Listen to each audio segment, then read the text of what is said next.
Hey there. Thanks for tapping into this episode of Bandwidth Coast to Coast.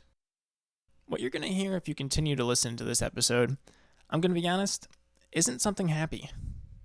But if you stick with it, I think it'll bring just as much of a shock as it does faith in our shared humanity.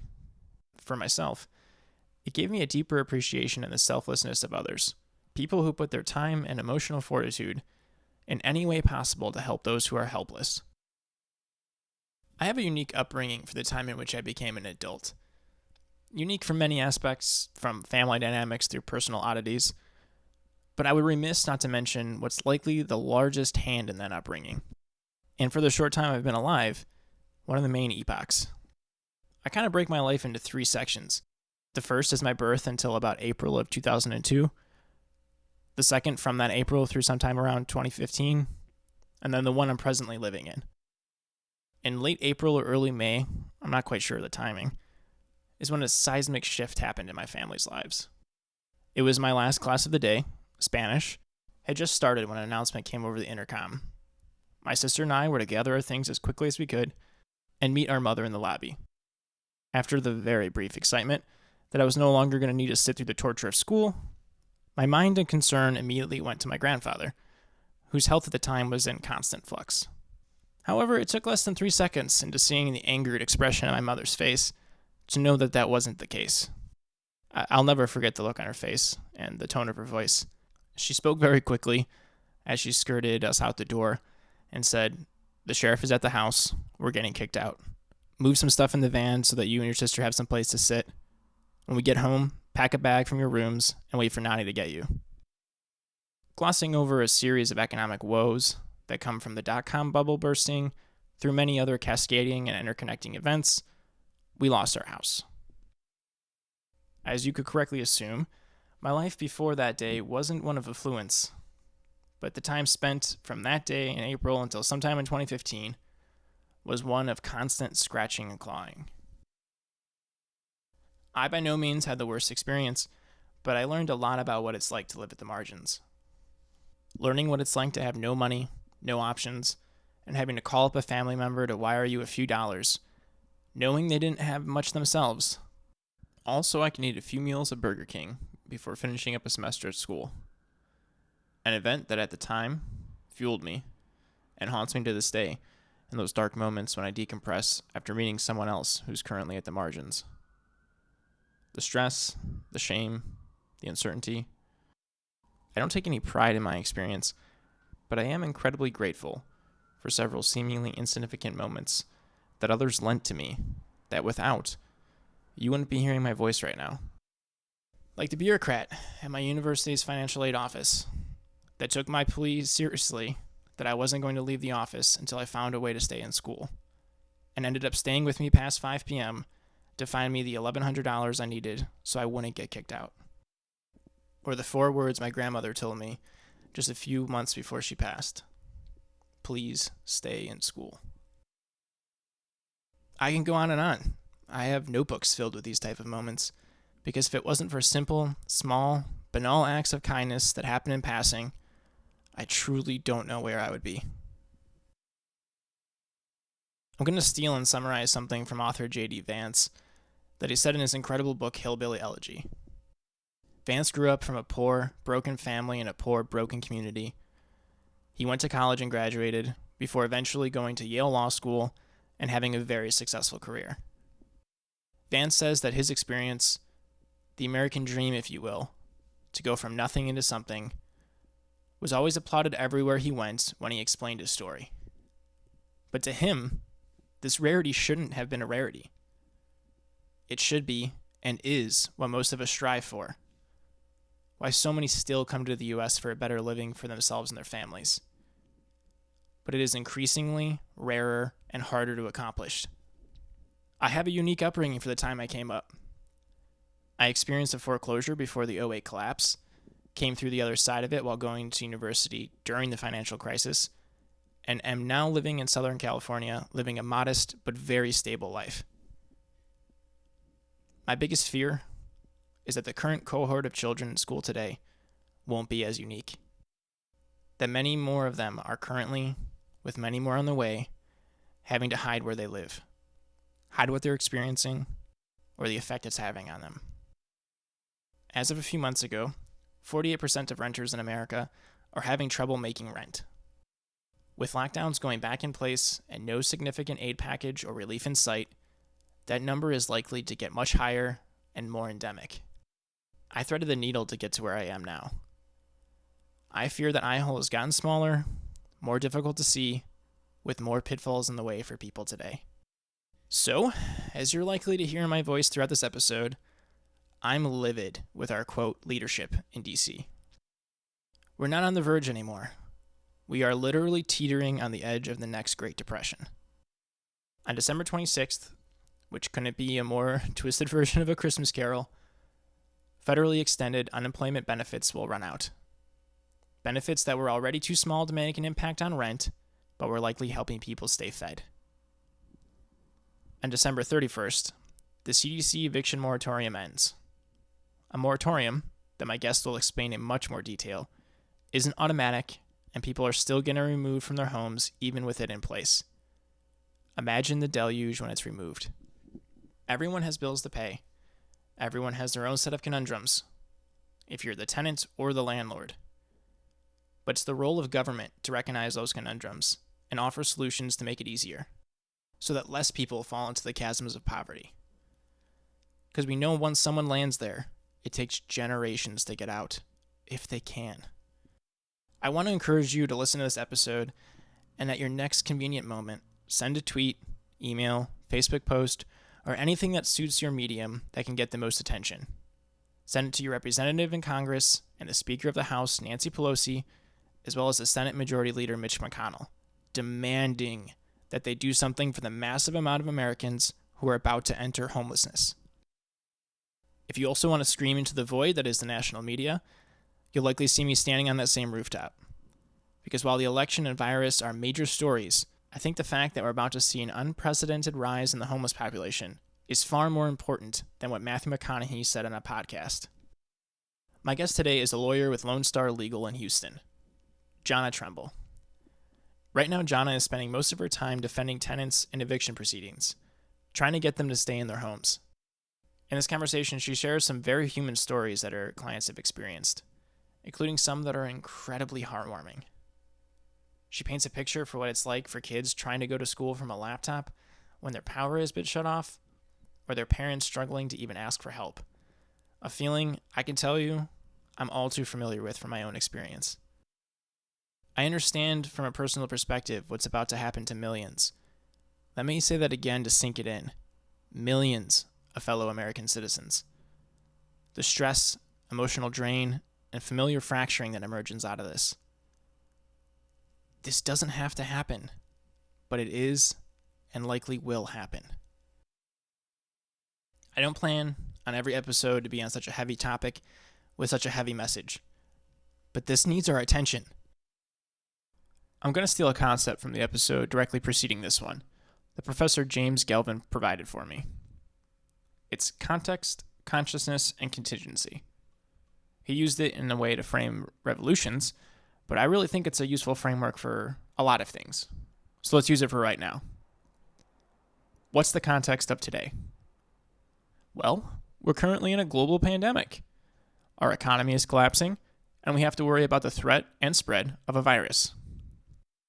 Which not only means that more people are facing homelessness because of the economic despair, but now that if they do lose their homes, they're going to have all the more difficult of a time to stay safe from the virus. Jonna sent me this a few days ago, and while the study is still being peer-reviewed, it shows some drastic information. The study compiled data from evictions and found that they may accelerate COVID-19 transmission by increasing household crowding and decrease the individual's ability to social distance.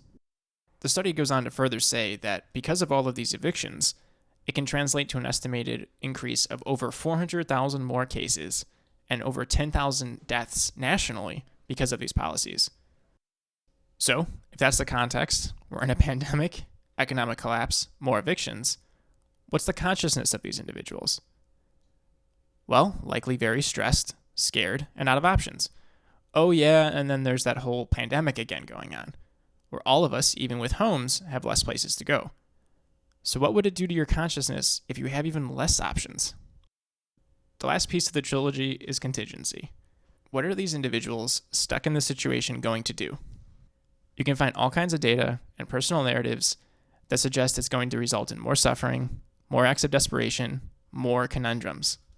I trust that the listener now understands my frustration with those elected to help us, because that's what they're supposed to do. They're supposed to help us. 2 quick notes on the episode. I say that 48% of Americans are on the verge of being evicted. I actually misspoke. It's 48% of renters. The numbers on foreclosures are a bit harder to guess, but I think it's actually fairly close to that. And as Jonna points out, foreclosures take longer and are now starting to trickle in. The second note is I misspoke about the date of my own experience. I said it happened in 2001 when it was actually the spring of 2002. I was going off the school year when speaking, and well, this topic gets me very heated because of the abject suffering being ignored. So just keep that in mind. Thank you for listening. I appreciate your attention. I'm sending you lots of love, as well as everyone else on the marble during this increasingly turbulent time. Without any further commentary from me, my conversation with Jonna Treble from Lone Star Legal.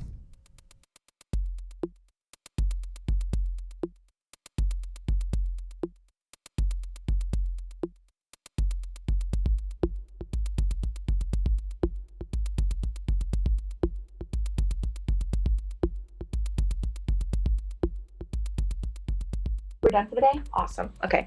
My colleague was just telling me that the dockets are done. So he definitely will not be interrupting. Awesome. Well, that's great to hear. And we just started. Yeah. So Yeah. with that, thank you again for taking the time in a courthouse, which is a great setting for this, I suppose. Would you mind, just so I have it, could you just introduce yourself and then we can kind of go from there? Sure. My name is Jonna Treble. I am a staff attorney with the Eviction Right to Counsel Unit at Lone Star Legal Aid. We are the largest legal aid organization in the state of Texas, and we cover, gosh, I want to say it's about 25 counties, stretching from down in Galveston all the way up into East Texas. So we serve a huge service area geographically, and it covers about, I think right now, about 2.5 million people are in our coverage area that qualify for our services. So that's a lot of people to help. Yeah, that's a lot of people, especially if your organization's fairly large. Like so I found you all, I do a bit of data science on the side, and I've been following the Eviction Lab, and a lot of their data was coming from your organization. So I kind of did a little chasing from there. And then I read a bunch of Houston, I think it's a Houston Chronicle or the Lone Star. There's another, like, a typical Texas fashion Star or something. Star Right. Tribune, maybe. I think it's a Star Tribune. There was a bunch of articles that cited several different offices of Lone Star Legal, and that's how I got connected with you all. So thank you again. I know that it's a strange thing to say that I'm excited to talk to you about evictions. But I am excited to hear more of the kind of stories and the work that you're doing. And as a personal note, when I was 11 years old, my family actually went through an eviction. So this is something that is not only an incredible tragedy that's happening right now with just how many people are at risking eviction, but as somebody who, like, my first portion of life was defined by an eviction, and in a lot of ways it still is. So that's something that I'm very interested to kind of understand more of what it's like now, when 2001 was when that happened to me, and 2020 is a whole different world. But in a lot of ways, it seems like it got worse. So before we dive into that, there's something I like to do, and I think you might have noticed this, is I like to ask a starting question, which is, what do you like to do that makes you happy? For me, one of the things that makes me happy, aside from representing low-income tenants, is animal rescue. I'm a huge dog lover, and I had 2 English bulldogs of my own, and it's a breed that they have a lot of congenital problems. They're just a walking mess, and they're so clownish, and they're so sweet and funny, but they usually have a lot of things going on. And so after I had these 2 of my own, when I was a young adult, the second of which was adopted from a rescue, I kind of got sucked in fostering them. And so I generally have a foster dog or help transport them or help feed them or raise money for them. I'm really a sucker for them. And I think it's probably because animals are a lot more pure than people. And there's no ulterior motives. Well, for bulldogs, it's usually something that's edible. That's what motivates them. But I do really love to just have, ridiculous number of dogs around me. My husband he keeps me saying, he's like, no, we're not going to have more right now. So I like that. I'm a huge dog fan myself. I can't get enough of being around them or reading about them. I like what you said about the dogs being or animals being more pure. And something I've thought a lot about with my dog is I really enjoy experiencing my life through her eyes. So like, absolutely. like we went and we had like this crazy experience. We had to like move, and then we had to actually move right back to our old place we moved from.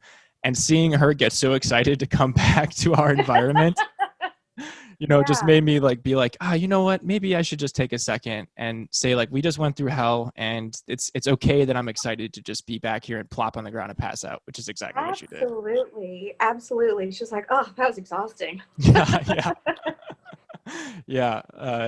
It's great. That that connection that you get, I think, with dogs too, kind of helps you break the monotony of the days. It really does. Our organization we're all working remotely from our homes. Most of the judges are holding hearings, but we participate in them via Zoom most of the time. And so the dogs that I have now, I have like a pit mix who's a rescue and a boxer who's also a rescue. And the boxer, he's a real nervous dog. And now that I have been working from our home since the spring, I don't know what he's going to do if and when I go back to an office. He might have a mental breakdown. He's pretty he's very happy that I'm right there. If a truck goes by or there's a leaf blower or anything, we live on the same street as an elementary school. So when the little children walk home from school, he loses his mind. I'm like, nope, it's the same kindergartners as yesterday. And they're no more dangerous today than they were yesterday. So yeah, he's a mess. And if we have to go back to the office, he's going to need some doggy Prozac or something. He's definitely have a hard time. Yeah. Yeah, I hope that there's going to be some good that comes out and stays from the pandemic changes. Yeah, I think it'll be interesting. I think for us, we've seen different and new ways to practice law.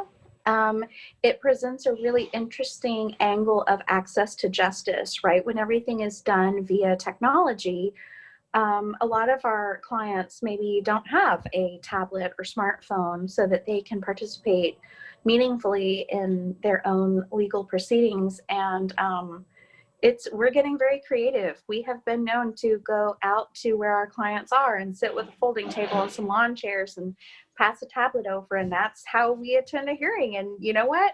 It's working. It's working. So now we're lucky that we're in a very urban area in Harris County, and so we have pretty ubiquitous Wi-Fi or good cell coverage, but rural counties are not so lucky. Yeah, I want to come back to that access to justice point. I think that that's a really great one. So just to help me with the geolocation, where exactly are you located, and where do you do your work primarily? I know Lone Star is Sure, all around the state, and sure. I was contacting some of you all folks around like El Paso, so I know that there's like a lot of work. But where are you There particularly? are. So my unit in particular is in Houston in Harris County. And for you, or if anybody else is not quite as familiar, Houston is one of the largest cities in the United States. We kind of go back and forth between, well, New York is largest, and then LA, and then us in Chicago. We kind of take turns as to who's the largest at any given point in time and how much of the suburbs you include in there, right? So it's a very large city, and it's a geographically really spread out city. Um, so it's a very interesting place to be. Like, we have everything from a very super urban feel in downtown to what feels very rural in Pasadena, which is sort of on the southwest side of Houston. It's still within the city limits, and but there's a lot of trailer parks, and they're substantially, they're semi-rural out there. That's a really good point to bring up about the scale of Houston. So like I travel, well, pre-pandemic, I travel all over the country for work. And one of the things when I was in Houston, the hurricane that happened there several years ago is the first that kind of brought it up to me. But then when I was working there, is that so like I'm from Chicago actually. So the city of Chicago isn't the whole county of Cook County, right? Where like most people think like Los Angeles itself, Los Angeles is the city is actually smaller than the county of Los Angeles, right? And where New York, you kind of get into this weird area where it's like, well, it's all the city, but they have small subsects of, boroughs that are really their own sub-city. Now, when you get to Houston, as most things in Texas, everything's bigger and different. So the city itself is huge. And kind of I know from the hurricane research I was doing is kind of the urban planning they've done in it is actually just to kind of extend the sprawl of the city kind of like further and further out. So it's a city that you're downtown and you feel like you're in a cosmopolitan city, which, I didn't really have any presuppositions before I went to Houston, but I was really blown away that the downtown was very cosmopolitan. Right. And then, like you I was see any Longhorns on the front of pickup trucks? Because you will see those, but yes. They're not all downtown. Right. Well, I have a penchant for Rice University, so I went and checked out that area. And then my client was like out in wearing my mask since I'm alone, but I'm an alumni of Rice University, and I like to wear my mask whenever I'm in court, just to represent a little bit. I like that. I'm a big fan of Kennedy's Rice University speech. It's actually in the first episode of this. But when I was there, I noticed that like South Houston and things like that was where I had to go for some meetings, was totally different. Like it was just like highways. And I asked my client to explain to me, like, so wait, am I still in the city of Houston or am I in something else? Because most people, like, you're used to traveling, through 4 or 5 different cities, where Houston, you can drive, well, because of traffic, maybe several hours and still be in the city of Houston. Sure. Absolutely. Yeah. If you're over, close to where the Port of Houston is versus, say, even just the other side of downtown, it'll feel like a dramatically different place. Yeah, definitely. And I experienced, it is very cool. No, I really enjoyed that about it. And I have some family that live just north of Houston too, and they're always trying to get me out there. What I want to ask is, like, so with this, what I just described, right? We have a cosmopolitan downtown. We have like a nice university area with Rice and a few other, universities that are there. And then we have what you said, like you have a coast, which, the Port of Houston, very industrial. And then you have areas that are still, less than affluent and probably, more, like you said, trailer parks or things like that, like not atypical housing, right? Like not what we would normally kind of assume with a city like Houston, right? So what unique challenges does that bring to just general, like, your work? And then I want to kind of like segue that into how did that change come February, once the pandemic started, into where we are now? Sure. Well, one thing that comes to mind really fast is, in addition to being sprawling and with the actual city feeling like many different cities, many different personalities within one city, we also have a very diverse population. We have, thanks to the oil industry, which is, this is sort of the epicenter for North America and the oil industry. There are people from all over the world that live here.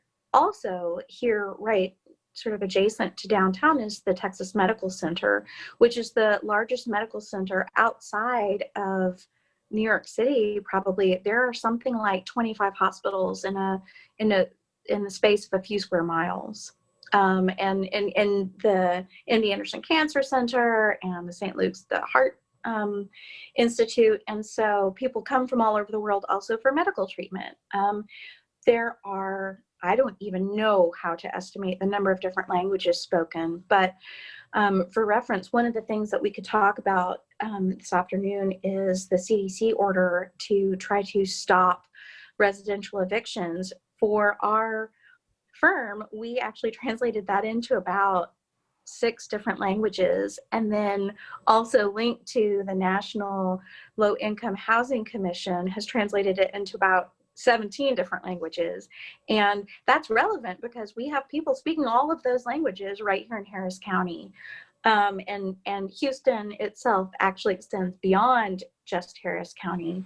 Our project that I'm specifically working on is actually limited to Harris County. We have 16 Justice of the Peace courts that hear eviction cases, and our grant actually allows us to, what we're trying to do is that it's a civil right to counsel. So in the same way that when someone is charged with a crime, everybody's kind of familiar with the Miranda warning. Everything you say can and will be used against you in a court of law.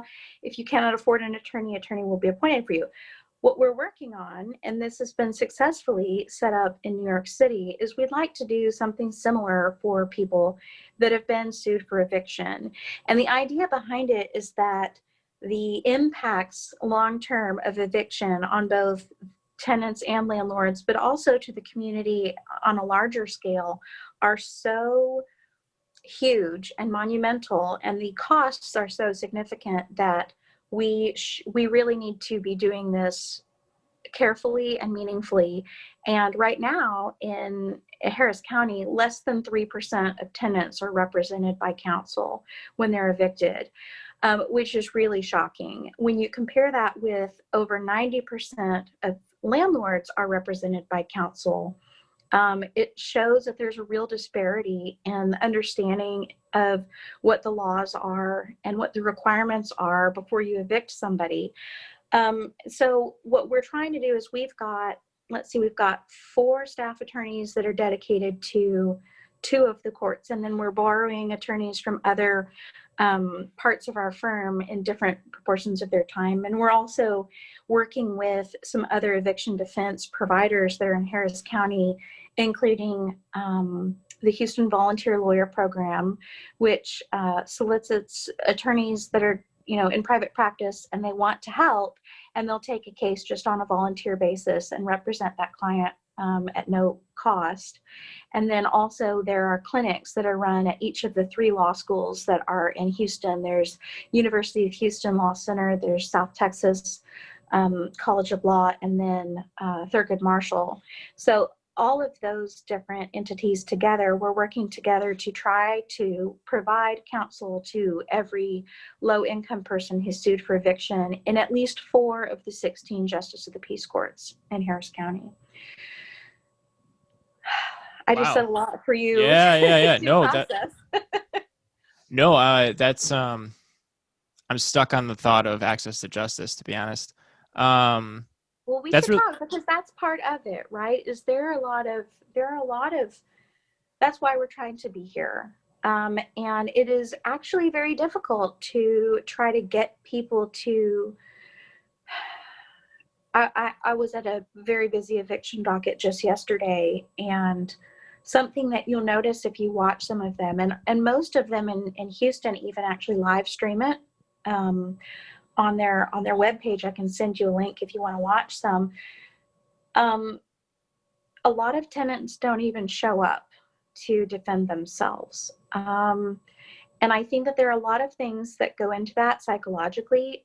People don't feel like they have any defense. That may or may not be true. People are really intimidated, and going to a court or asking a judge for some assistance, that can be very intimidating. Even lawyers can be intimidating.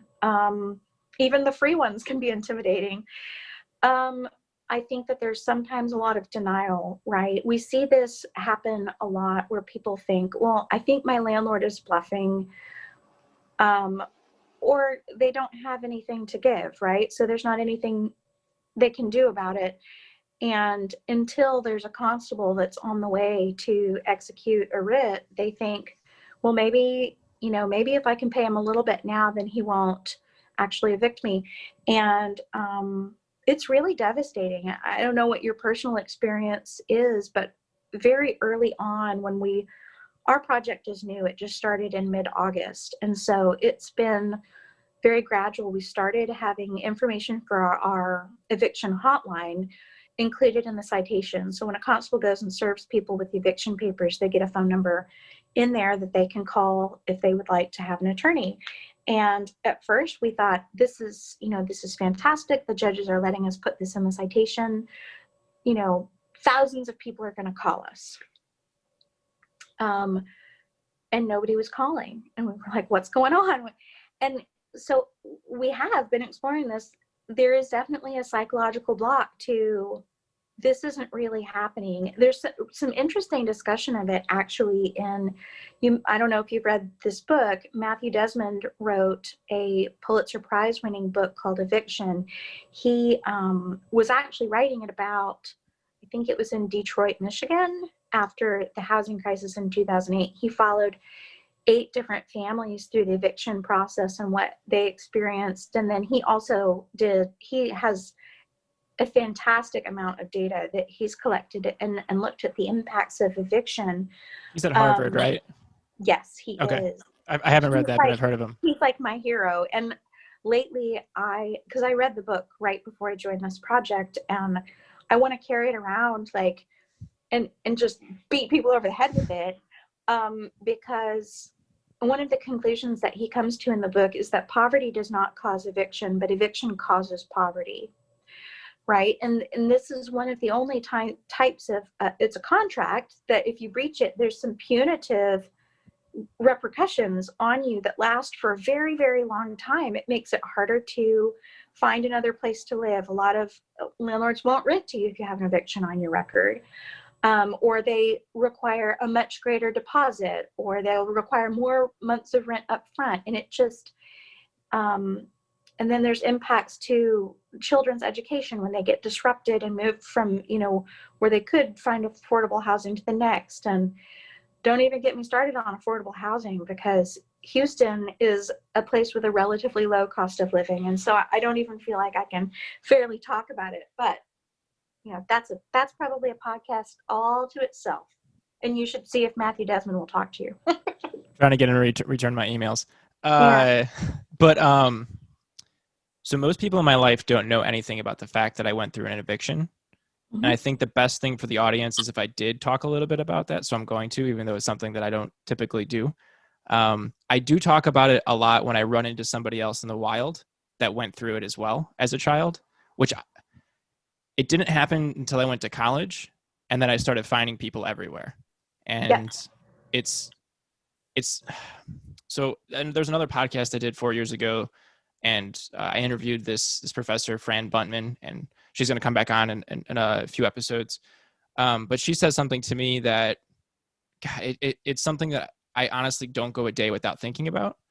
And that's about how much the culture, how you can't take how we punish people, and you can't take our justice system away from the culture in which it exists in, and the culture in which it emerged out of. And something else, I'm reading a lot right now about Norman Borlaug. Are you familiar with who he is? No. Okay, so he was a scientist. He coined the phrase and pretty much is the whole reason for the movement called the Green Revolution, which he started in like the 50s, late 40s, early 50s. And he's responsible for saving more lives than any other person in history. From 1950 until 1980, he's responsible for 1 billion with a B lives that he saved. And what he did was he created a program. He never takes credit for what the results were, which is just very humbling. But he created a program that he dubbed the Green Revolution, in which what it did was it said, look, we have all these amazing agricultural processes for selecting hybrids, for creating new generations of species, for intensive agriculture and monocrops, and a lot of the problems we have with agriculture now. But we have all these new technologies. Why aren't we trying to feed people? Because people are starving. And back then it was a really big problem that there wasn't enough food for people. So he led a big movement into like dwarfing was one of the big things. So like instead of wheat needing to grow so tall, let's have it grow half the size, but being able to carry twice the amount of the yield. So he's responsible for, Mexico, India, numerous countries going from food instability to food surpluses. And one of the things that he said which my guest Ari Novi in a previous episode expound to me, was Borlaug grew up in really bad poverty. And what he said, and his Nobel Prize speech is amazing, but what he says is he never forgot the pains of hunger. So that was a big driving factor for him. And as somebody who went through it, I can tell you I've never forgotten the stress of poverty. Like, it affects you to the core of who you are. And like, you can read all these studies, and I'll post them with this because it's really interesting how much your IQ lowers when you're in poverty. So you may be the highest aptitude person possible, but just the stress of wondering where your meals are going to come from, how you're going to pay your rent, all of that lowers your IQ considerably. So in how I want to connect that is the culture in which we live. I think there's so much shame around punishment, and there's so much shame around asking for help or understanding help, that if you're in this position where you're obviously not able to pay rent, you're probably stressed by that, and that's probably going to lower your IQ.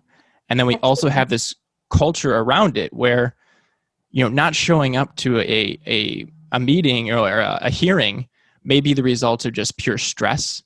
Like the rationale of saying, like, well, maybe if I just do a little bit, Right. And what I'm wondering is how much of the culture of what is actually happening is reflected in the justice and how it's being served. Like, is any of that empathy or understanding reaching the system? And furthermore, how much is the system currently kind of exploding? So like in the present moment, there is a CDC order that says no evictions, right? But is that being honored in any way?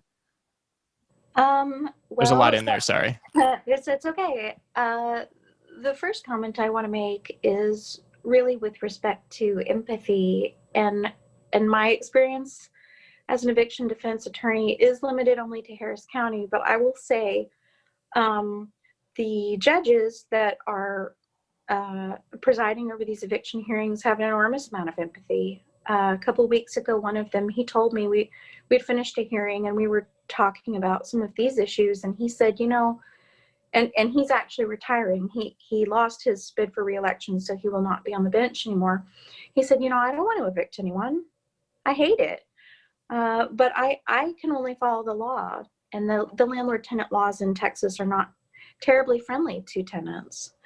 When we talk about the CDC moratorium, it's not automatic. Landlords are still bringing eviction cases every day. Actually, in preparation to talk to you, I did a little bit of crunching numbers. The CARES Act was passed May 27th by Congress and brought with it a stay to prevent evictions from moving forward in not all, but a lot of residential rentals. And in Harris County, since March 27th, over 13,000 evictions were filed that was March 27th to last Thursday. From last Thursday until the end of the month, there's 1,200 that are going to be heard in the 16 Justice of the Peace courts. And keep in mind, next week, a lot of the judges are not having any hearings because it's the Thanksgiving holiday. And so I think maybe 3 or 4 of the judges have dockets on evictions next week. So that's an alarming number of evictions, even considering that there were federal protections in place. Texas does not had any statewide protections in place to slow down or discourage evictions, and Houston or Harris County specifically have had none. So the way that the CDC declaration works, people have to claim it in order to enjoy protections of this moratorium. And what it involves is making a sworn statement and submitting that to both your landlord and to the court that's presiding over your eviction. proceedings. And the 5 things that a person has to swear to are the follows. The first is financial in nature. It is that either you make less than $99,000 a year, or $198,000 for a married couple, or you received a stimulus check this spring, or you had no income to report to the IRS in 2019. So when you look at those 3 prongs, that really includes most Americans. Okay, so we'll set aside the financial prong. The next prong is that you are making your best efforts to obtain rental assistance or other housing. Right now, at least for Harris County, there's no public housing that is available. Even the wait list is closed. It's several years long. So for people to say that they've tried, it's really easy to try. It's very, very hard to succeed. The next thing that they have to swear is that they're making their best efforts to pay what they can within, the boundaries of the bills that they have. That's a really hard one, because a lot of the people that I talk to are saying things like, well, if I have to pick between buying food or keeping the electricity on, which one do I do? And that's before I even contemplate if I pay the rent. And I'm already in the hole to the landlord for 4 months or 5 months or 6 months. So 1 more month doesn't feel like that much. Which is an important place just to pause, is like, human beings are not rational. We're not rational by nature. There's no sense in even presupposing that, right? And just putting yourself in the position of wondering, like, well, I need food, I need a car. They'll repossess my car much quicker than they'll take my house. I'm already, I mean, I make a good amount of money, and if I was 4 months that I wasn't able to pay my rent, it would be hard for me to make that back up again, right? Right. I think that's true for most people. Right. I actually said that to a woman. I said, if I missed a couple of my mortgage payments, I couldn't recover, and I'm a lawyer. Right. It's overwhelming, and to add to your comment about how this stress impacts your IQ, it also impacts your executive function, right? When our lizard brain goes into survival mode, you don't have the higher level processing to figure out a good plan. So, a couple weeks ago, I'm working on a case where this family lives in a mobile home, and the landlord had not filed for eviction, but what she did instead was she cut off their electricity. She thought, I won't have to pay for an eviction if I just make it so miserable to live here that they leave voluntarily. Now, it's not cold enough here yet that's been a huge problem, but this family has 2 children, and kids are still doing school at home. If you have no electricity, you can't turn the lights on. You don't have a Wi-Fi router, or even just a router you can plug into. Can't charge a laptop if you have one, which I think she told me her kids had been provided devices by the school district. You don't have a refrigerator that works. Their stove was electric as well, as is the microwave. So it's all these things. And she told me, well, we had enough money. We paid for the car, because that way, if she throws us out, we have somewhere to stay. And I'm not going to lie, I cried that night because I was thinking about her kids in the dark. Her kids are not different in age from my kids. And I was like, I'm not a better person than she is, but my kids have electricity tonight. Yeah, the best efforts to pay, it's a really hard one. We can talk about that some more, and how people juggle that and try and figure out how to go forward. There's only 2 more things about the CDC declaration that somebody would have to, swear to be true about in order to be protected by the CDC moratorium. One of them is that they have had their income impacted. And that could be anything from being furloughed temporarily, or losing their job entirely, or just having their hours slashed. One of my clients I love this guy. He is a junk picker. And so he goes around and, collects scrap metal and and random furniture that he refurbishes and stuff like that. And he picks junk, but there's all of the opportunities for him to sell his junk have shut down since the spring. And he's living in his shop, which doesn't have a full bathroom or even a kitchen. He's got a hot plate. And that's what I'm fighting to keep him in, this workshop warehouse that's not meant for humans to live in. And I'm just, it's really hard. It's just really hard. That's it. Thank you very much for your work. I'm going to say this probably, I'm going to cut you off a bunch of times. Like, thank you very much, because that is like, and thank you for taking the time, because these are the human stories that I want to get out there. Because, Yeah. like, think of this. He probably has a pickup truck. If Yes. a sheriff comes to his door and says, you have to leave, I know they're going to give him less than 12 hours to do so. That's not enough time to get his stuff out of there. And all of that, I mean, it looks like junk to us, but to him, he knows the value of it. Right. And It's that's his life. livelihood. Exactly. Right. Right. So he's actually a good example. We did file a CDC declaration in his case, and so it stayed through the end of the year. And but we worked on it. We worked on a plan. Like, he was trying to pack up some of his stuff so that he could put it somewhere else in case the issue a writ and come to get him out. And but it really leads to the last prong for the CDC declaration, which is, if evicted, you will become homeless.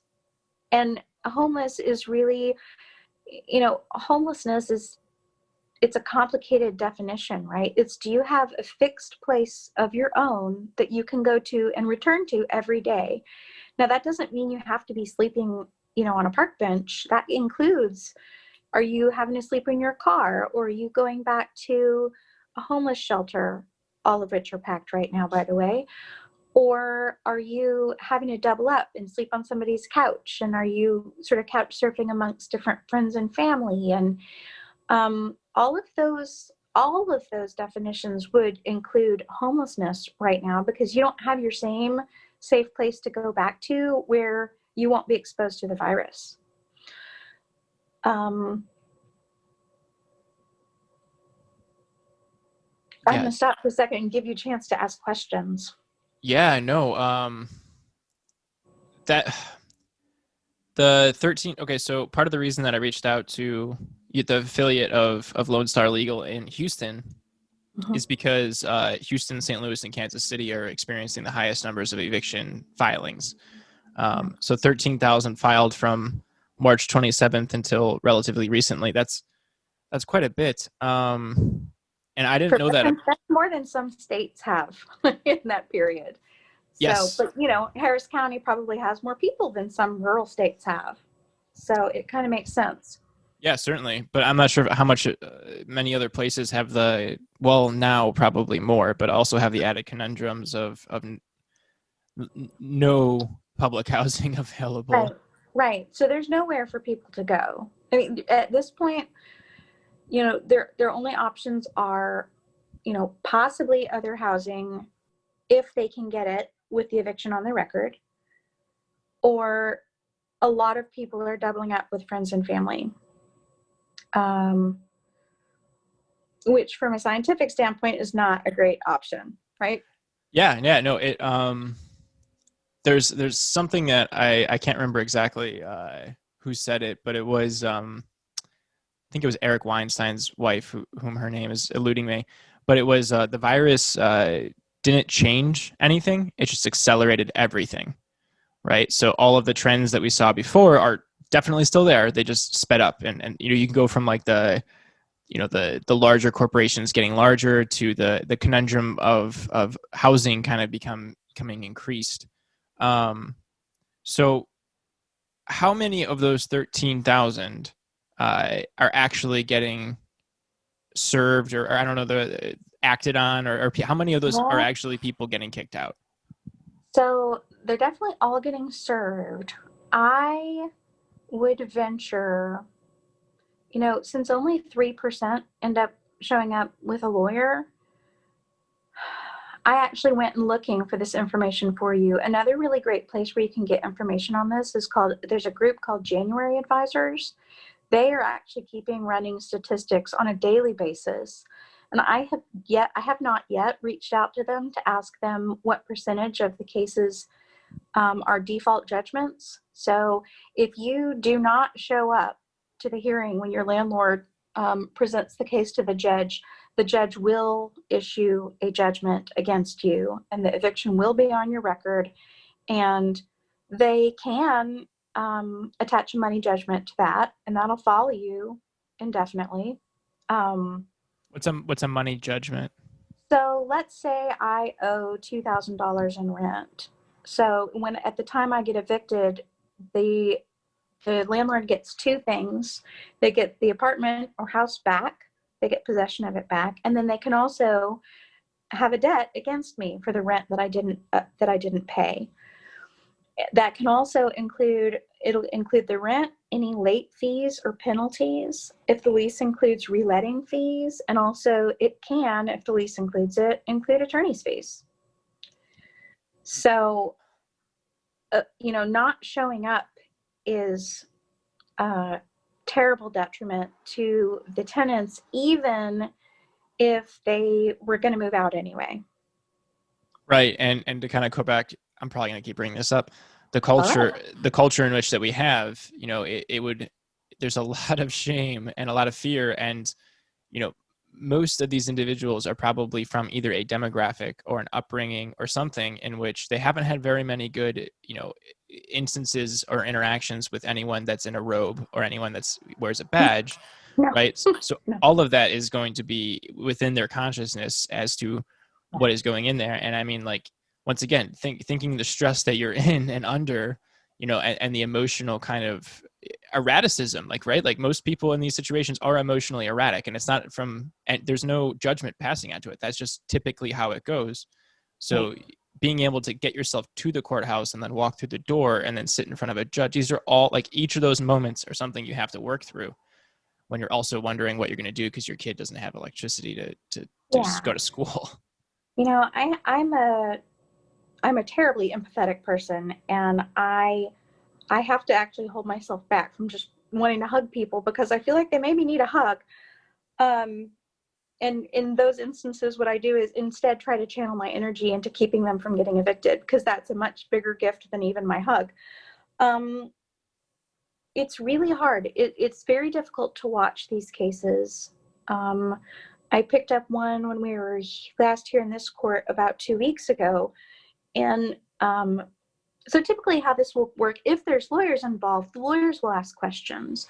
But in Justice of the Peace Court, you don't actually have to be represented by a lawyer. And so a lot of the times it is just an apartment manager, or it might be the landlord themselves who owns a house or, small apartment complex, and the tenant. And the judge will actually just ask the questions and have each of the parties sworn to provide testimony. And they'll ask them things like, how when was rent last paid, and how much is it? And then they'll usually ask the tenant, do you have any defenses to this? And really, under Texas law, there are no defenses to non-payment of rent. There might be if they're suing for eviction for some other breach of the lease, but it's really scary. And I was watching this case a couple weeks ago. It was a very young woman. She became a client, and so I got to know her a little bit. She's 24. She just had her third child, and in her case, there's domestic violence. And that's what came out when the judge was asking questions of the parties. And he figured out really quickly that what was going on is that this woman's kid's father is really aggressive and violent man. He's been breaking things around the apartment and causing a lot of problems. And the apartment complex wants to throw her out because he's a real problem. And it was actually just really fortunate. We were here, and the judge actually told her, he says, I'm going to reset this case for 2 weeks. I want you to go down the hallway and talk to the lawyers that are down there, because I think that you need some help. And the whole time that I was watching her, because we were watching, the hearing was by Zoom. right? So we're in his courthouse, but we're watching from down the hall.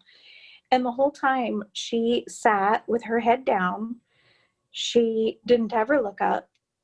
And I could tell she was even afraid to say anything. And the judge even said, I think this sounds like this is a domestic violence situation.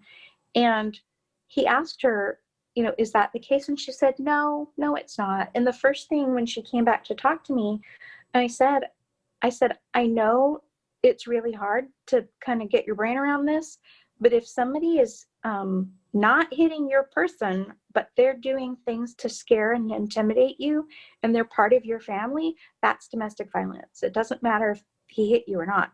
He broke your windows.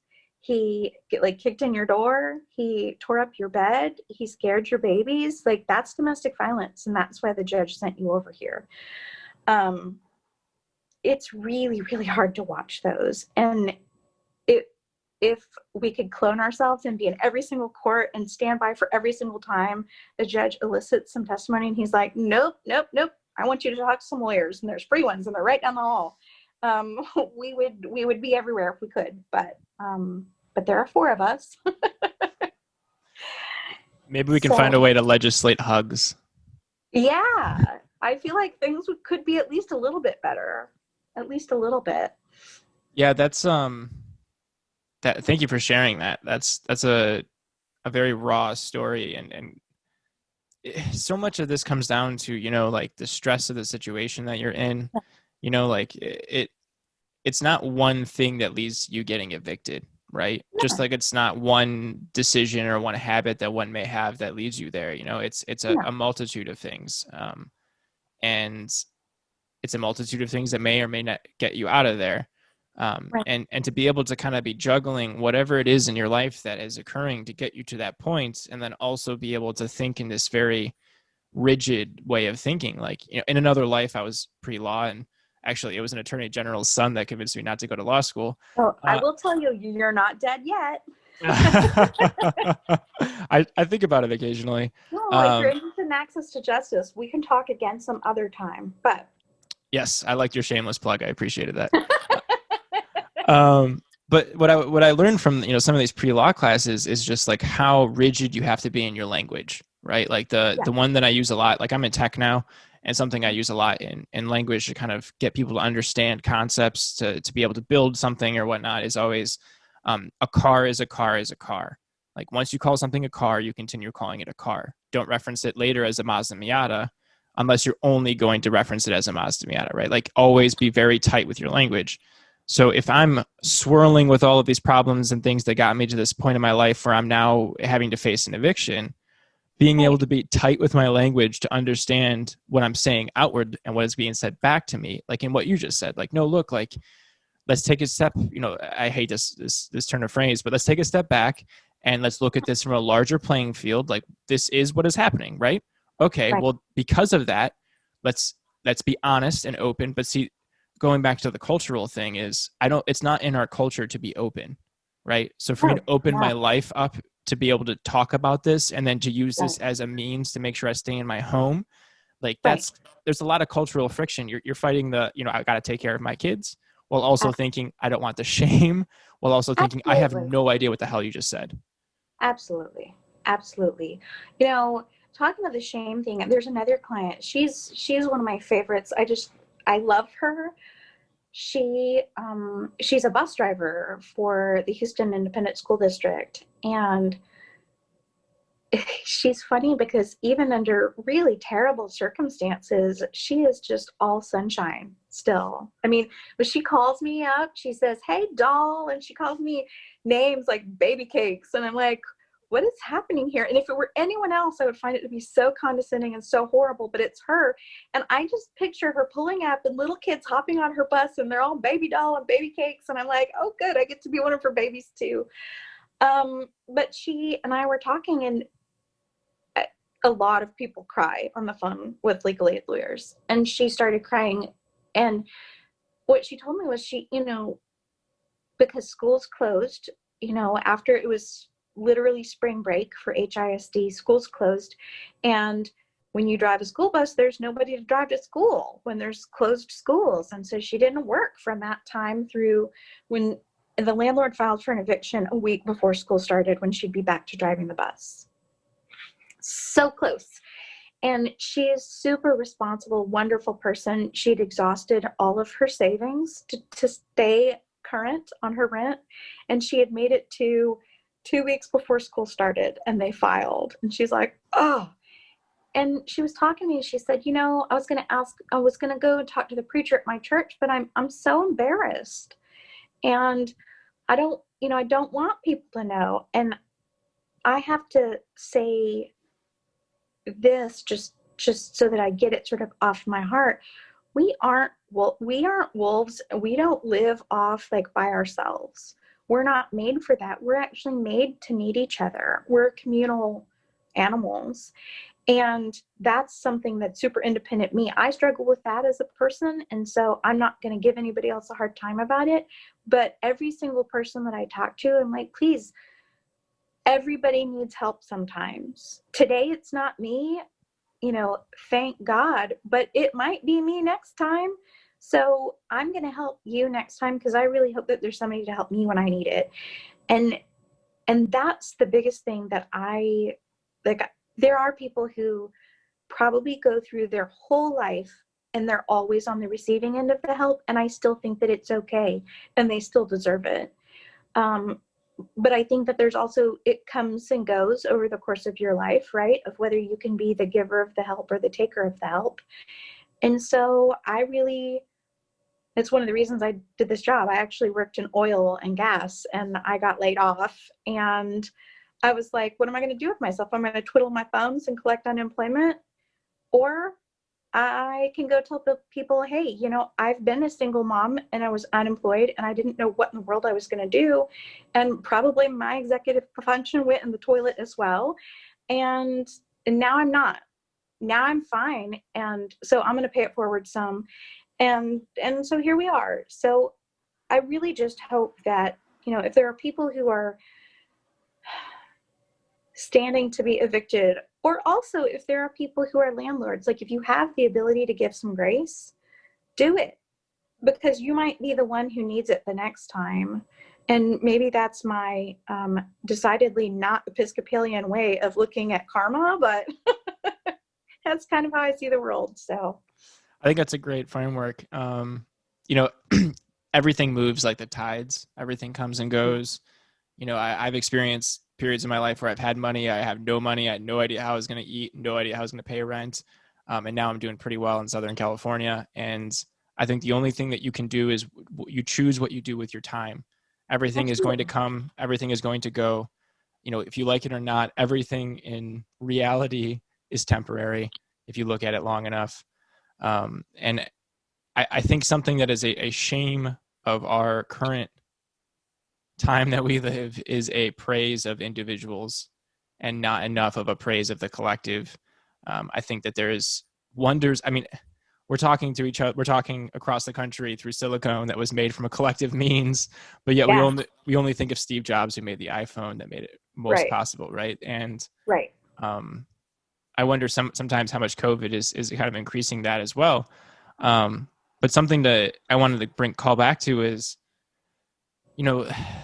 this pandemic came out of nowhere.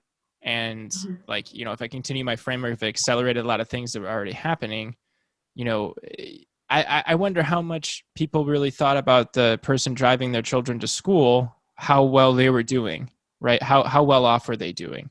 I'm not going to make any assumptions about how much they were paying, but she was doing well enough to save. That's great. That's probably, I think I can make a safe assumption, probably better than a lot of other people driving a school bus, which is amazing, which is either a testament to, her budgeting or fortitude or a lot of things, right?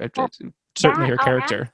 She has a disabled child as well. Her son is blind and attends the School for the Blind in Austin. So she's an outstanding, just amazing, upstanding, wonderful human being. Yeah. And she's still in her home. Yeah. Thank you for that. Great example of, pressure turning a coal into a diamond. That's for sure. But I'm not sure how many people thought about how much their school bus drivers are making and what type of life Mm, they were living. And it's those people that we, I have this frame, like I'm very, I think it's, well, I know it is because of my pre-law training. I think a lot more about language. When I was taking all my pre-law classes, I was also taking linguistics classes. So between mhm. the two of them, I think a lot about language. And I don't like calling homeless people homeless. I actually don't say this to them, but in my head, I call them forgottens. And the reason is Oh, because most of the time that's what it is, right? They're forgotten. And once you get to the level of being homeless, it's most likely you're going to stay there. And to your point about what that does to a Homo sapien when you are forgotten about, is it destroys your mental faculties. So to, to see how many people that were the person that you trusted to put your child on a bus is now in a situation where they're fighting for their home, despite the fact that they are clearly making a lot of great decisions in their personal life to be able to take care of a disabled child, mhm. have a savings, be willing to tap into it, and then reach out for help. I'm really happy that she did that. But what it makes me worried about is how many other people are like that are just Right, forgotten about. right, right. I'm when you talk about things accelerating, where I feel we are is we're hovering right on the edge of another Great Depression. And the experience that you had as a child and that a lot of people are having right now is going to impact this whole generation that is, they're in a cohort with my children. My children are 9 and 12, and they're going to remember a year of attending school from their dining room tables, and they're going to remember people disappearing from their class because they got evicted, and they became, they lived in their car during that year when they figured out, so and so doesn't keep their camera on because they don't want you to see that they're at a homeless shelter. Or, I mean, it's just, but it's on such a scale that it's not this tiny minority of our population. It's billowing, It's actually really. 48% of Americans, 48% of Americans, which is 2% shy of half, are now at risk of being evicted. It's almost half the country. Yeah. And the next wave is going to be the all of the evictions that follow on from mortgage foreclosures, right? So at least for Texas, foreclosing on a mortgage takes a lot longer time than evicting does. But once the mortgage holder forecloses, then the next step is whoever picks that property up at auction will then in turn evict the people who used to own the home.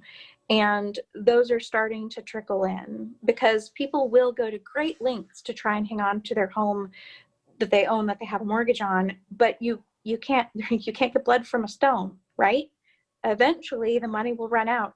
Or if you haven't started a job again, and if you're 6 months behind on your mortgage, what are you going to do? So I think that's probably the wave that's going to start this spring, probably. Well, I would hope not. I think there's something I think a lot about is I don't actually believe in hope. I only believe in building faith, if that makes sense. Sure.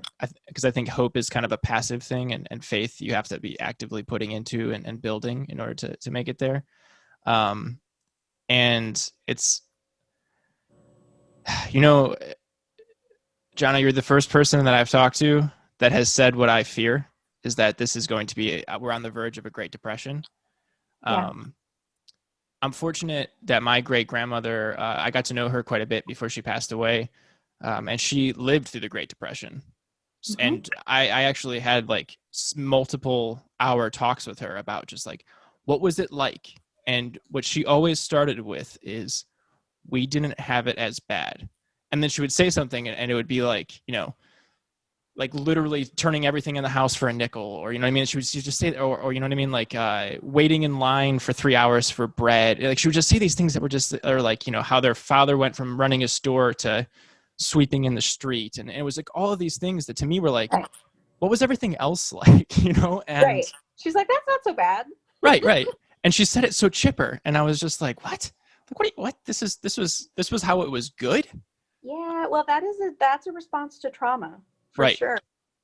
And also to recognize that there were other people for whom it was worse, right? So she's watching her dad sweep the streets. She's like, yeah, he's working. Yes. Yes.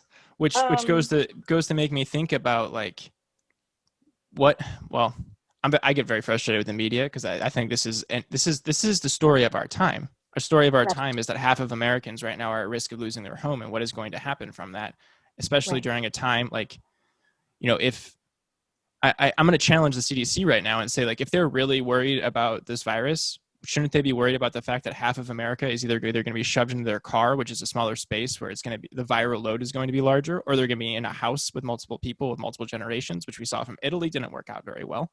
So Right. it's a frustrating and it's a failings of leadership that this is getting to this point, and to Yeah. the point of that you're making of, well, foreclosures are just starting, It's is, looming. Hmm. yeah, it's almost like there's two waves that are coming towards us, and only people such as yourself are the ones that are really seeing it. And I have to say thank you again. And what I want Yeah. to ask is, I want to go back to this. I want to go back to the beginning. You said that the Miranda like law for evictions, and what Hmm. you said Yeah. really stuck with me, which was, how much an eviction affects the tenants, landlords, and community. So Yeah. I would actually like to start from a different place, and I would like to start from the landlords. And I want to ask you, what do you mean by that? How does an eviction affect the landlord? And then I kind of want to move in concentric circles out from there. Sure. And I'm really glad that you asked this because I am not anti landlord at all. Actually, I think everybody on our team and even in our firm, what we're seeing is that things are just as bad for landlords as well, right? So if it's a large corporate landlord, that's a special case. And a lot of those mortgages are federally backed. And so they were in forbearance during the time for the CARES Act, which ran from March to August. And so that probably did help give a reprieve for a little while, because if they didn't have to pay the mortgage, then they weren't as concerned with collecting the rent, right? But for the smaller landlords, the people who own a handful of properties that don't have these federally backed mortgages, um, when they don't get rent, they can't pay their bills either, right? They're in the same boat as their tenants, frankly. And the cost of the eviction is, first court costs and, possibly an attorney. And, if there's a tenant lawyer, they can really drag it out for a while. There's any repairs, there's tenants who get really angry and they don't do this, but they damage things, as, some vengeance. And then the costs of trying to re-let the place. Well, guess what? We're in a pandemic. Do you really want to go and walk, 40 people through your place to see if they want to rent it? Then add to it all the people that are coming to rent the place for let's say an X number of dollars, let's say $900 a month for a little one bedroom. Wouldn't be weird in Houston.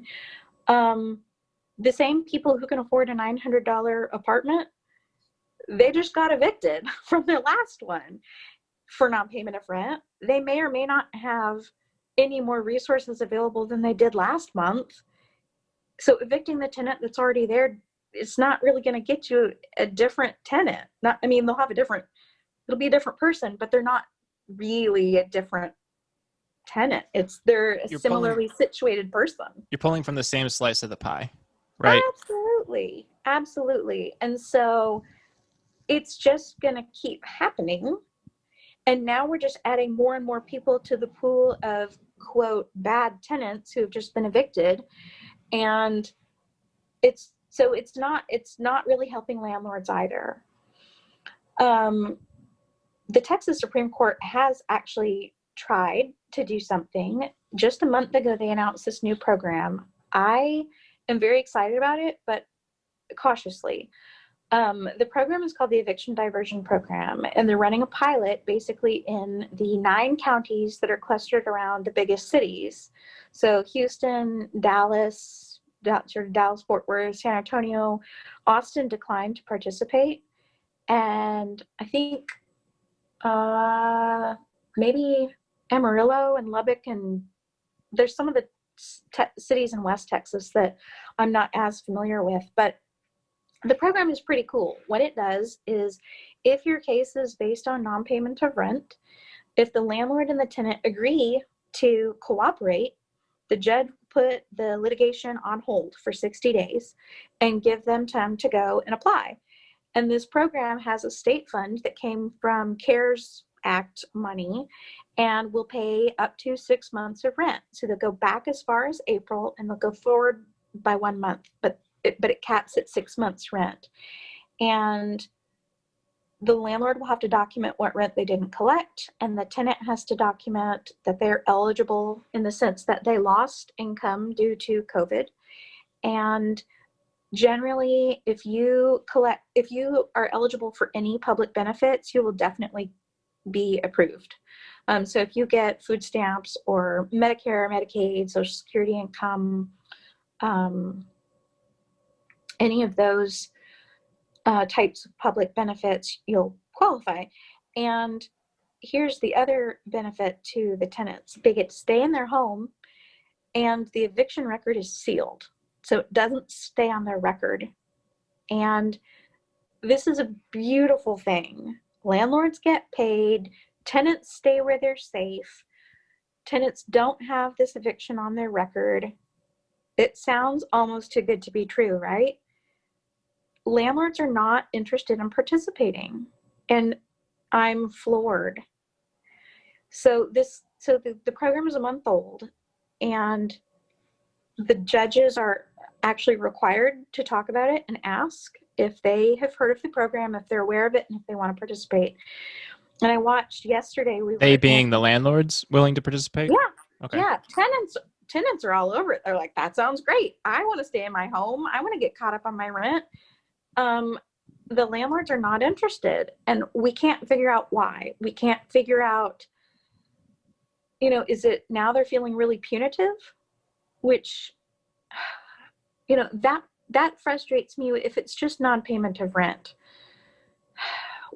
I tend to think of evictions being in two sort of good tenants versus bad tenants. Good tenants have legitimately lost their income. They don't have a way to pay. Compared to the bad tenants are the ones that are, selling drugs out of your rental property, or they're destroying things, or they're, the domestic violence case we were just talking about. There's Yeah. lots of things that I don't necessarily want to deal with on a property. I think that that's legitimate interest of landlords, but if it's just that they're having trouble paying, like that we can fix. And the cost of doing so is substantially lower than running homeless shelters. That's a great point. And there's great statistics in Matthew Desmond's book about that. It costs a lot more to try and catch children up when they've been out of school or run, sort of moved around.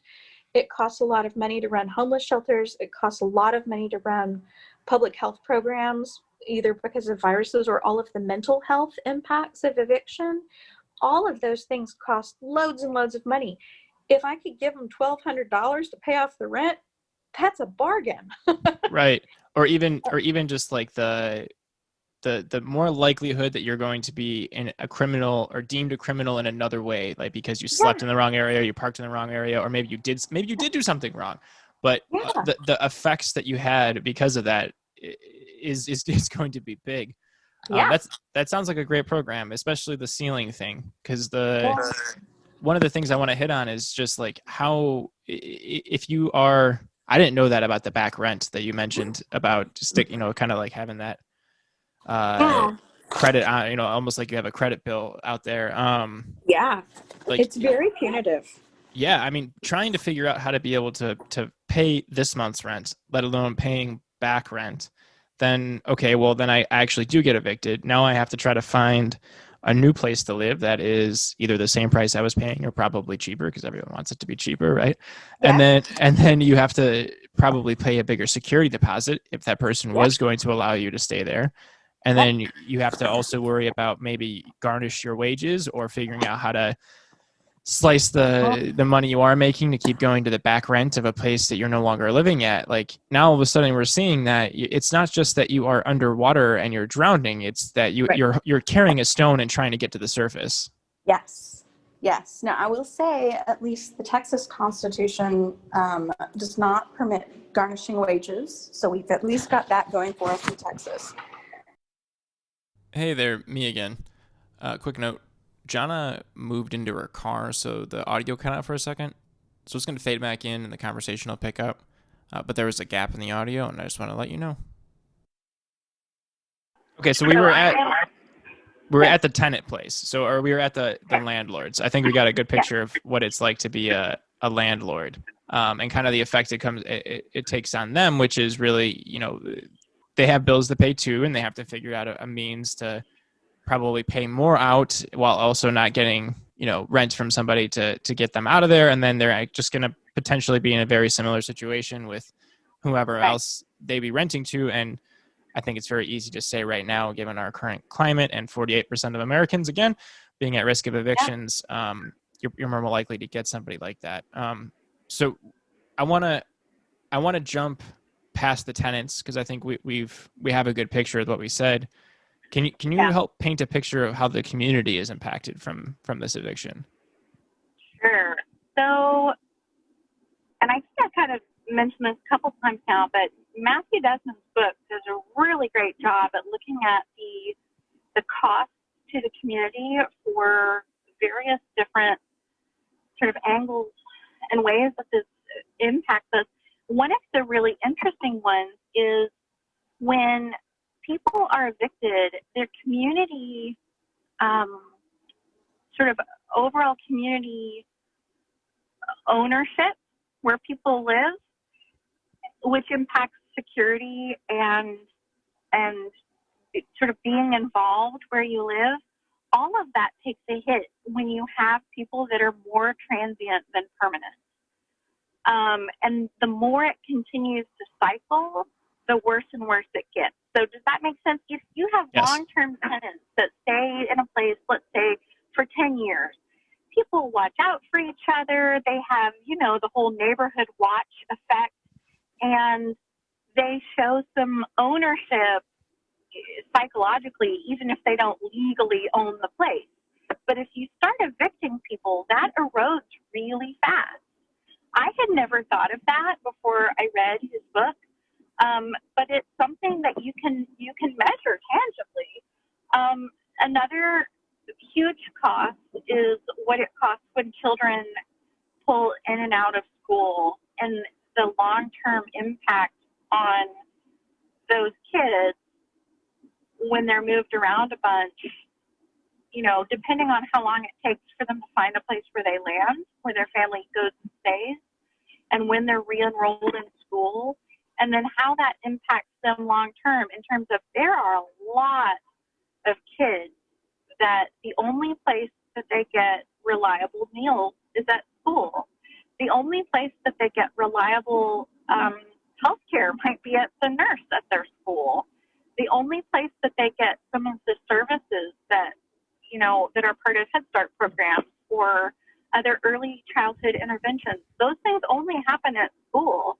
So the minute you pull them out of there because their school is tied to where they live, all of that starts to fray.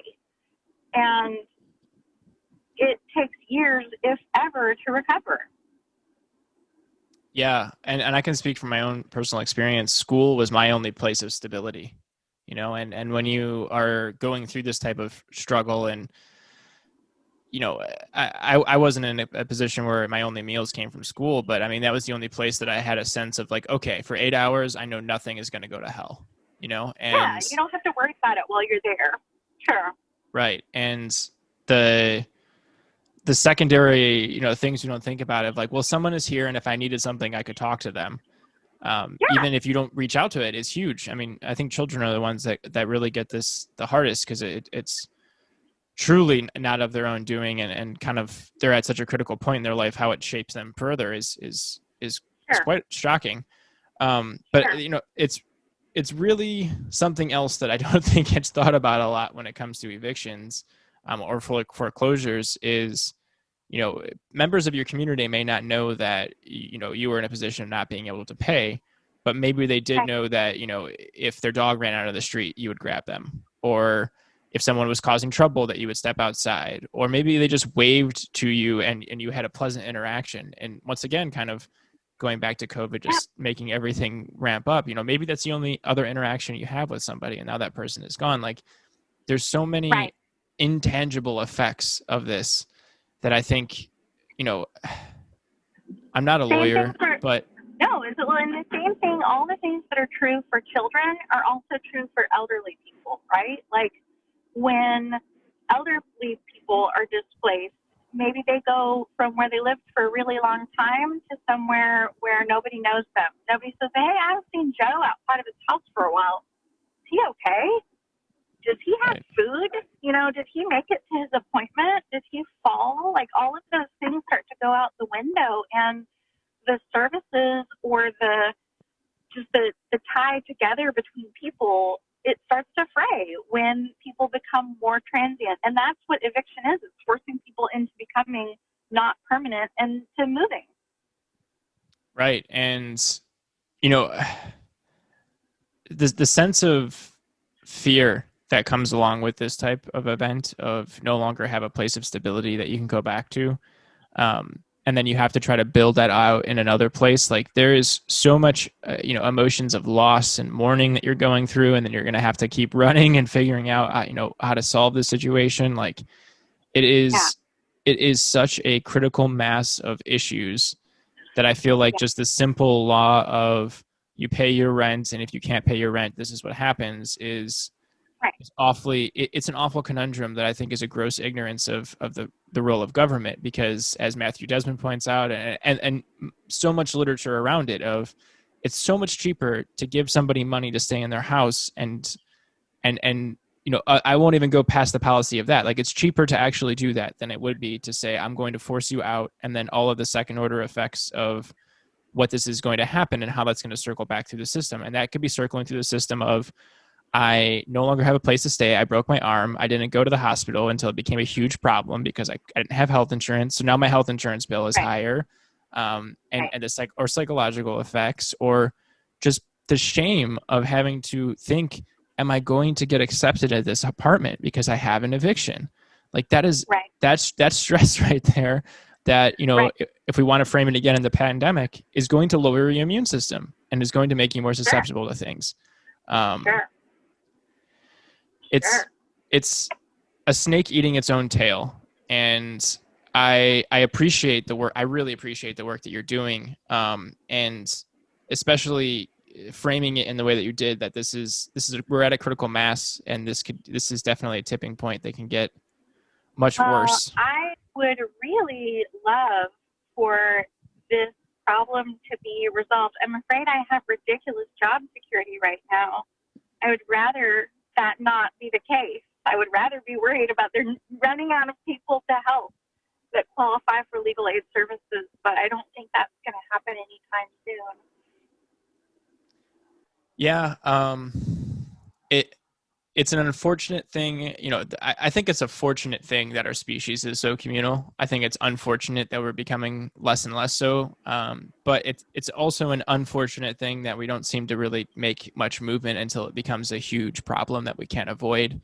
Right. So maybe this is a blessing in disguise, in the sense that it's becoming a large enough problem that we'll actually be forced to face it. Because, I mean, I experienced this in 2001. That's 19 years ago. The issues that resulted in that is not what, had to do with an economic collapse and kind of a whole bunch of other set of decisions from that. But, those, that didn't go away. You know what I mean? And it's only Makes me ramping up. feel really old. In 2001, I was a 1L.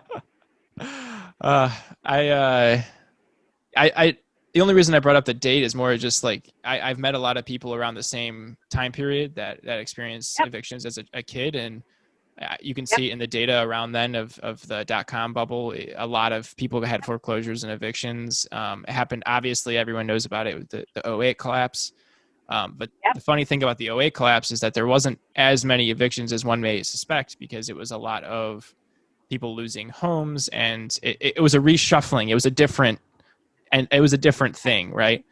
Right. Where this one, we're really up against something that's very new to us in modern times. But to your point, Yeah. around the 1930s, it wasn't necessarily. It's not new. It's more of just a recycling. Yeah. I think it'll be interesting. I would really, the soft-hearted, not jaded part of the inside of my heart wishes that there will be positive things that come out of this, that sort of forced, more extended families watching out for each other, more people having to take care of their own older people, and frankly, for the working generation, we need the old people so that they can keep all the kids that can't go to school. I need a granny at my house. I would like to see that there are some positive impacts maybe that come out of it. I don't know.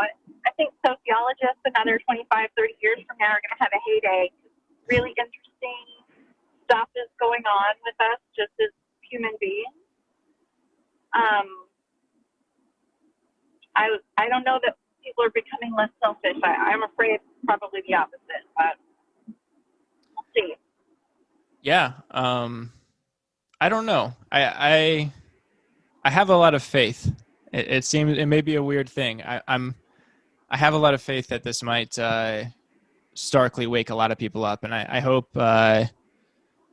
I appreciate your time and your voice, and I hope that more people hearing what the reality is on the ground instead of just hearing statistics is really going to kind of understand this. And really, what I would like is everybody to pressure their local Congress representatives Yeah. and say, why aren't you doing something about this?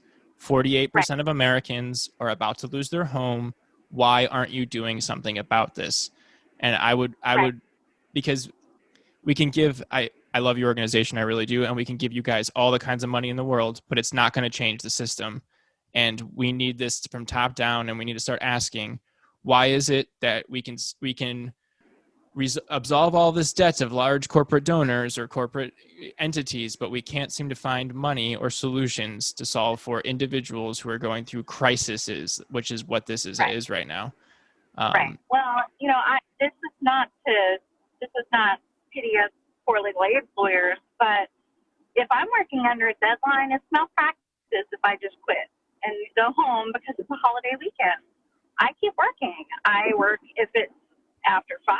I work if it's Saturday. I work on holidays. And I really want to know why Congress isn't doing the same thing.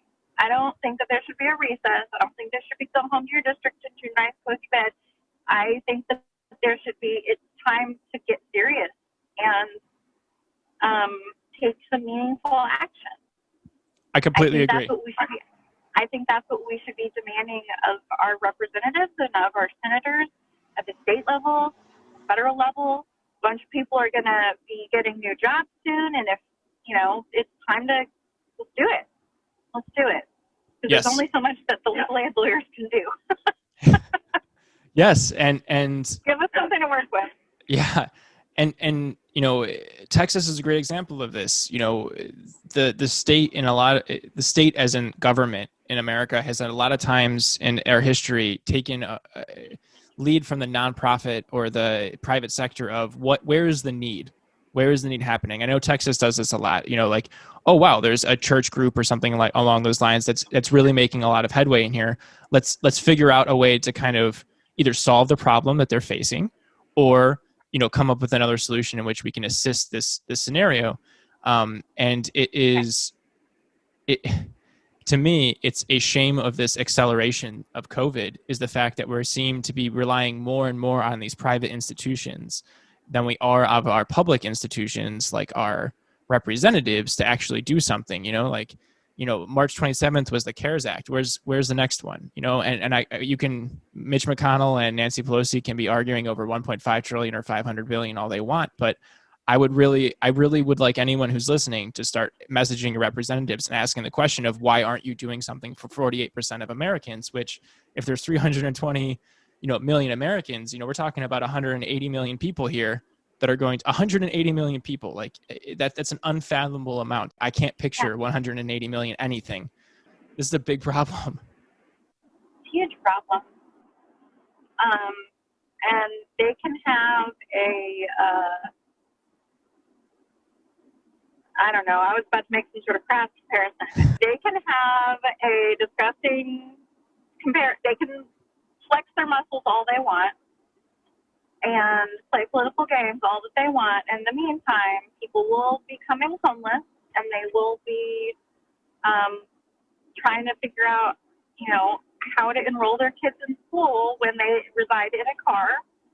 And people will be falling through the cracks, and the cracks will be enormous, right. Grand Canyons, because they're going to be swallowing so many people. And it will, this is a major American historical event. So, I think the people who are being voted into office, they either have an opportunity or, to show true leadership, or they should get out of the way for somebody who will. Yeah, I agree. And to go back to my, I don't use hope. I don't have any hope that they're going to do anything, but I have a lot of faith that if we force them to, that they will. That's a good, interesting way to think of it. Well, you gave me a lot of interesting things that I'm definitely going to be thinking about. I really appreciate this. And I would love to talk to you again sometime about some more of this access to justice issues, kind of go some more depth in this. I would love to. Welcome. Yeah, I would love to talk to you again in a few months. We'll talk about that sometime, maybe after Christmas. Yeah. Stuff in the works that I'm real excited about. I would love that. Yeah, I would love to touch base with you again. In the meantime, I'll go listen to all your old episodes. All right. Well, thank you very much.